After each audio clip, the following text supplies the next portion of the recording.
नमस्कार मित्रांनो, आपले स्वागत आहे सिद्धी समर्थ एज्युकेशनच्या परिवारामध्ये।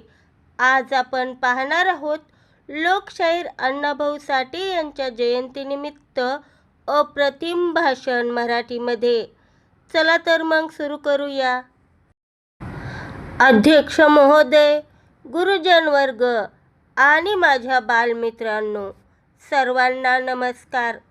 आज 1 ऑगस्ट लोकशाहीर अण्णाभाऊ साठे यांची जयंती। सर्वप्रथम मी त्यांच्या पावन स्मृतीस विनम्र अभिवादन करतो। अण्णाभाऊंचा जन्म सांगली जिल्ह्यातील वाटेगाव येथे झाला। गरिबीमुळे त्यांना शाळेत जाता आले नाही। ते फक्त 1.5 दिवस शाळेत गेले, पण स्वतःच्या जिद्दीने त्यांनी वाचन आणि लेखन शिकून घेतले।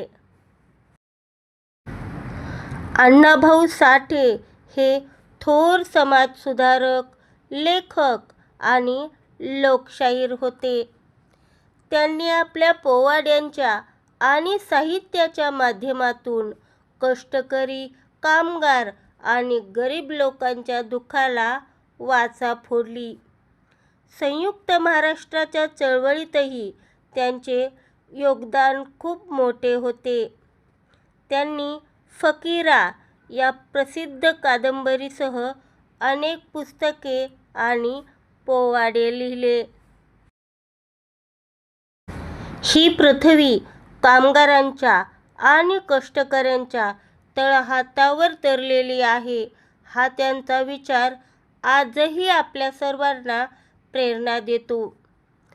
अण्णाभाऊंचे जीवन आपल्यासाठी संघर्षाची आणि मेहनतीची मोठी शिकवण आहे। आज त्यांच्या जयंतीनिमित्त आपण त्यांच्या विचारांवर चालण्याचा प्रयत्न करूया। एवढे बोलून मी माझे भाषण संपवतो। जय हिंद, जय महाराष्ट्र, धन्यवाद। मित्रांनो, आपल्याला व्हिडिओ आवडला असल्यास व्हिडिओला लाईक करा, शेअर करा, कमेंट करा आणि अशा प्रकारचे नवनवीन शैक्षणिक व्हिडिओ पाहण्यासाठी आपल्या चॅनलला नक्की आत्ताच सबस्क्राईब करून ठेवा।